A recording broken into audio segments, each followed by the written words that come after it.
Hello friends, this is Rajiv Sharma. The subject of today's video editorial has to be none other than yet another extension of India lockdown. This time by 2 weeks more, beginning 4th of May. The most important and outstanding thing to be discussed here, which I want to say, is that this time the extension of lockdown was announced more than 48 hours before its scheduled expiry on May 3rd. More importantly, the extension of lockdown was not announced by Prime Minister Modi, but by way of a press release by the Ministry of Home Affairs. Why? Why Prime Minister Modi himself did not bother to announce? Why did he not address the nation this time again as is his wont? Well, my explanation is that Prime Minister knows, he is a clever politician, he knows that this extension will not go down well with any class of the people, any classes or masses. People are feeling like they are in Kala Pani or Andaman Nicobar kind of a situation, of the olden times. People are just fed up. Forget about the economy here. As Prime Minister had in his first announcement of the lockdown on 24th of May, as he had said, he had talked about Jaan hai to Jahan hai. He talked more about, he laid stress more on the lives, not on the livelihood. If the life is there, livelihood will come. That was his meaning, that was his implication. So he's continuing with his policy. Well, whatever be the minuses or pluses of this decision of his, the fact remains it's a hugely unpopular decision. You conduct an opinion poll, I'm sure that people will not take this. I'm not saying that they are against the center government. I'm not saying that they are against the Modi government. No. In fact, many state governments have already done that. Like Punjab, for example, which is ruled by Congress. I am here not talking about politics. I am not discussing political issues here. I am largely focused on people-centric issues from the perspective of the people, by the people, for the people. Now, in that context, let me just elaborate further by giving you some account of the MHA press release.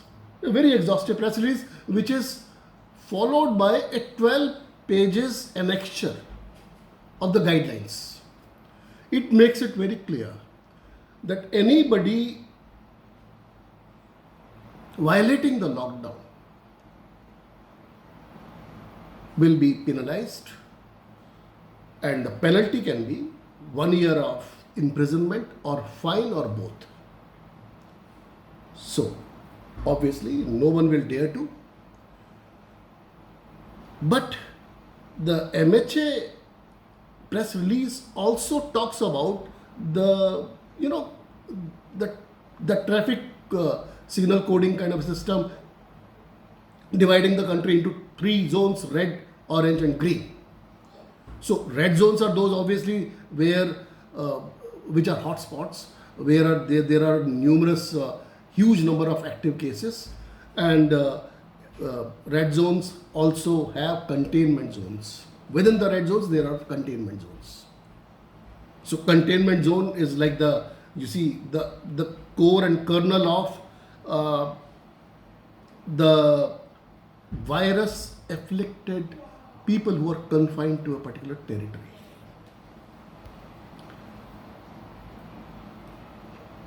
Green zones are those where no case has come up, has been reported, or where no active case has been reported for past 21 days. And orange zones are those which do not fall in either category. So, the government has announced that there will be no transportation by way of rail, road, or air. There will be no metro trains. There will be no the cinema halls, restaurants, hotels, clubs, gyms. All these will continue to stay shut. Shopping malls, shopping complexes, markets, they will continue to stay shut. Religious gatherings will not be allowed. Religious activities will not be allowed, cutting across all religion, which is good. Now, all that is okay. But the question is, what happens to the economy? Again and again, I've been focusing on this question, what happens to the economy? Why we are not talking about the exit plan, exit strategy? Now, first 21 days, then 19 days, now 14 days, in all 54 days of lockdown in a country of 130 crore people. Having a 54-day lockdown, a curfew-like situation in the entire country, it is unprecedented in the history of India, whether independent India or before that.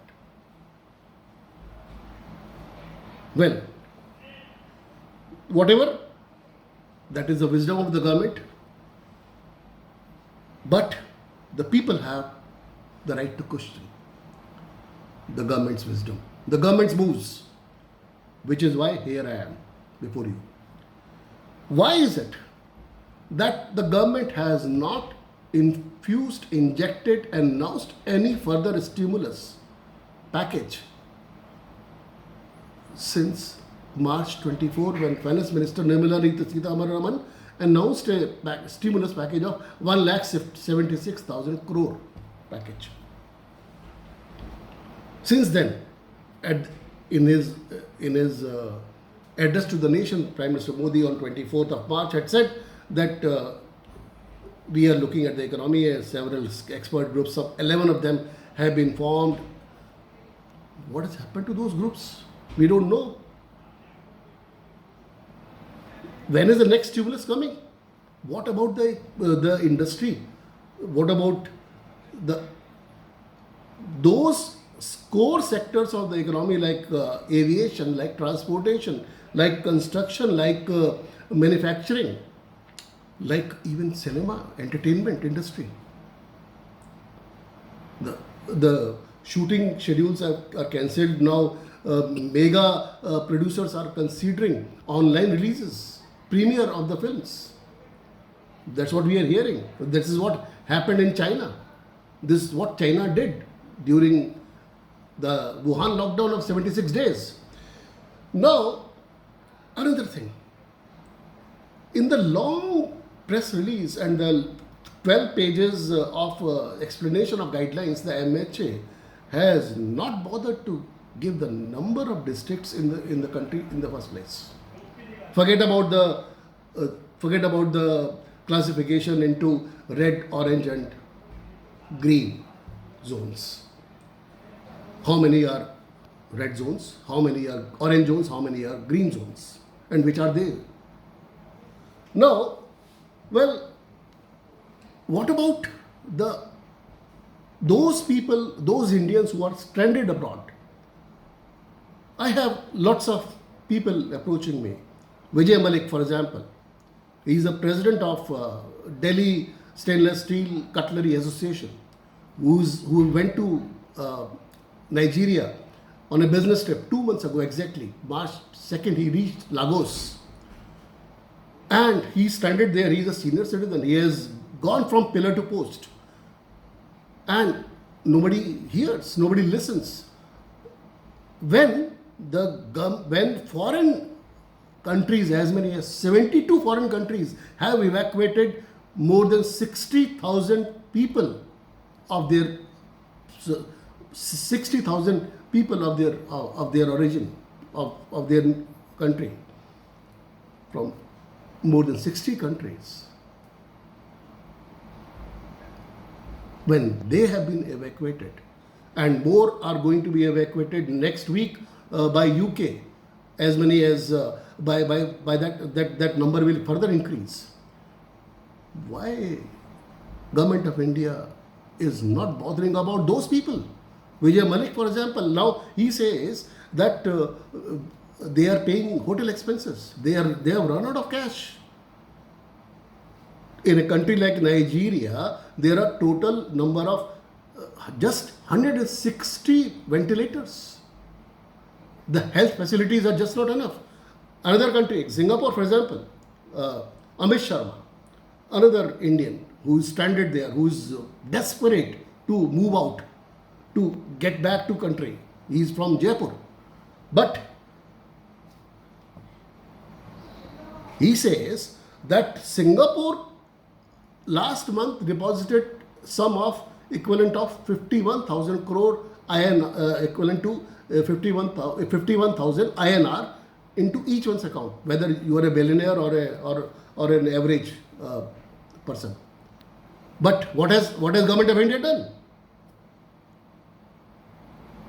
Now, let me close this with on a lighter side, quoting my friend Ujjwal Dave from Indore, saying, he says, well, after this lockdown, many people will emerge as Vasishtha Muni, many people will emerge as Parashar Rishi, and many more will emerge as Jamwant, because barber shops are closed apart from liquor shops. Well, with that, folks, I would like to have your comments, and thank you very much for watching me.